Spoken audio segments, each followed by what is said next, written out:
شہیدی صاحب یہ ارشاد فرمائی، میں نے ایک حدیث شریف دیکھی ابن ماجہ میں، آپ صلی اللہ علیہ وسلم کا فرمان ہے، انی ارا ما لا ترون و اسمع ما لا تسمعون۔ بالکل صحیح۔ میں وہ دیکھتا ہوں جو آپ نہیں دیکھتے، اور میں وہ سنتا ہوں جو آپ نہیں سنتے۔ پھر اس کا پریکٹیکل جو ہے وہ بھی ہمیں آپ صلی اللہ علیہ وسلم کی حیات طیبہ میں نظر آتا ہے۔ وہ بخاری کی بڑی مشہور حدیث ہے کہ آپ نے ارشاد فرمایا صحابہ کو کہ اقیموا صفوفکم، اپنی صفیں درست رکھا کرو، فإنی أراکم من وراء ظہری، کہ ہمیں تو پیچھے بھی نظر آ رہا ہوتا ہے۔ تو حضرت یہ فرمائیں، آج موقع ہے ہم بھی فائدہ اٹھائیں، ہمارے ناظرین بھی اٹھائیں، آپ صلی اللہ علیہ وسلم یہ کیسے دیکھتے؟ دیکھیے، اس سوال کے جواب سے پہلے ہمیں انسان کو سمجھنے کی ضرورت ہے۔ ٹھیک کہ انسان کیا ہے۔ صحیح۔ اللہ تبارک و تعالیٰ نے انسان کی شکل میں جس مخلوق کو خلق کیا ہے، جی، اس میں جو پوٹینشل، جو صلاحیت اللہ نے رکھی ہے، وہ کسی اور مخلوق میں نہیں رکھی، بالکل ٹھیک، حتیٰ فرشتوں میں بھی نہیں رکھی۔ بالکل صحیح۔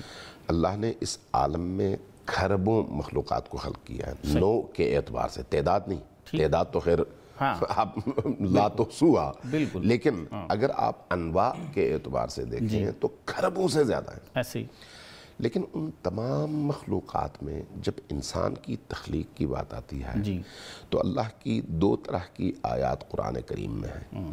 ایک طرف اس انسان کو ظلوماً جہولا، ٹھیک، جبار، ظالم، خود غرض، خود پرست اور پتہ نہیں کیا کیا کہا گیا، اور اس انسان کی توہین ہے۔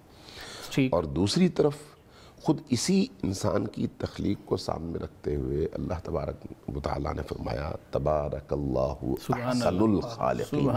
مجھے دیکھو میں کتنا عظیم خدا ہوں کہ میری تخلیق یہ انسان ہے۔ سبحان اللہ، سبحان اللہ۔ تو انسان تو وہی ایک ہی ہے، لیکن اس کے دونوں پہلوؤں کو اللہ نے بیان کیا ہے۔ ایک اس کا حیوانی پہلو ہے اور ایک اس کا انسانی اور آسمانی پہلو ہے۔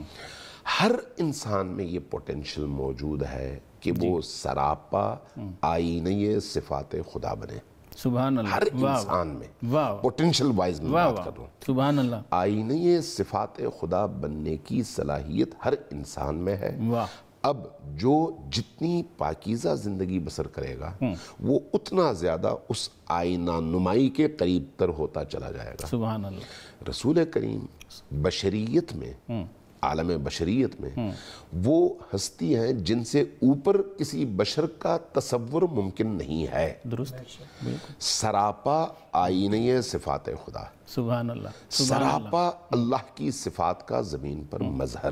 سبحان اللہ، سبحان اللہ۔ جو صفات خدا کا مظہر ہو نا، تو اس مظہر کی نگاہ کے سامنے ہر چیز عیاں ہوتی ہے۔ واہ واہ، سبحان اللہ۔ اب میں یہ جو مختلف قسم کی کہانیاں بیان کی جاتی ہیں ان کی طرف نہیں جاتا، لیکن یہ حقیقت ہے کہ اب بھی من حیث بشر ایک شخص صرف اور صرف اپنے آپ کو کچھ خاص مراحل سے گزارنے کے بعد اپنے نفس میں کچھ کمالات ایسے پیدا کر لیتا ہے کہ اپنی ذات کے باہر کی دنیا پر وہ مؤثر ہوتا ہے۔ سبحان اللہ۔ اور اس میں ہندو بھی ہیں، عیسائی بھی ہیں۔ صحیح، صحیح۔ یہ صفات ان میں کیسے پیدا ہوتی ہیں، یہ خصوصیات کیسے پیدا ہوتی ہیں؟ درست، اپنے اندر موجود اس پوٹینشل کو آشکار کر کے اور اس کی تربیت کر کے۔ بالکل ٹھیک۔ تو اس تربیت میں بہترین تربیت کون سی ہے؟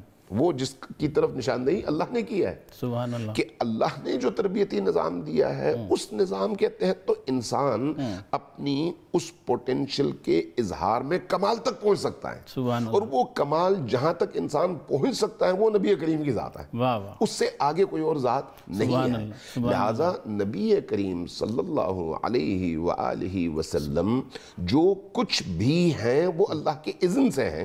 بے شک، اللہ کے اذن کے بغیر تو نہیں ہے، بالکل ٹھیک، اللہ کی مرضی کے بغیر تو نہیں ہے، اللہ کی مرضی سے ہیں۔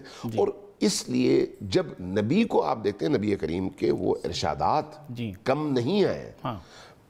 لولا تمریج فی قلوبکم، اب وہ حدیث پوری جو ہے میرے ذہن سے نکل گئی، لیکن اس میں آخر میں فرماتے ہیں کہ لرأیتم ما ارا ولسمعتم ما اسمع۔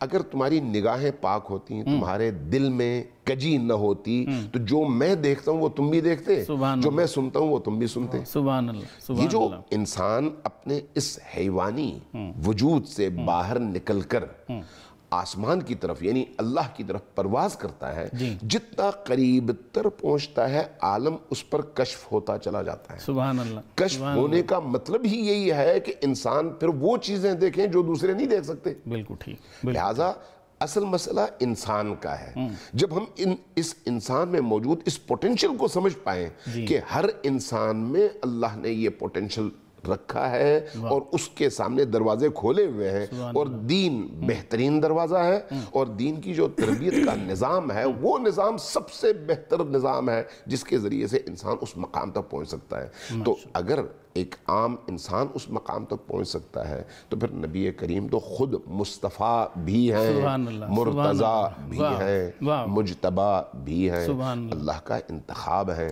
اور پھر پاکیزگی کے حوالے سے یعنی نور کی طرف سفر کے حوالے سے ہمیں رستہ بتایا گیا ہے کہ تم نے وہاں تک پہنچنا ہے. اور نبی کی ذات تو وہ ہے جن کو اللہ تبارک و تعالیٰ نے ازل سے روز اول سے پاکیزہ اور اپنی صفات کا مظہر بنا کر خلق فرمایا ہے. تو اس لیے ان کی نگاہوں سے کون سی چیز چھپی ہو سکتی ہے؟ واہ واہ واہ واہ ماشاءاللہ. دین اسلام کے مختلف امور سے آگہی کے لیے ابھی سنو نیوز کا یوٹیوب چینل سبسکرائب کیجئے اور بیل آئیکن کا بٹن ضرور پریس کیجئے.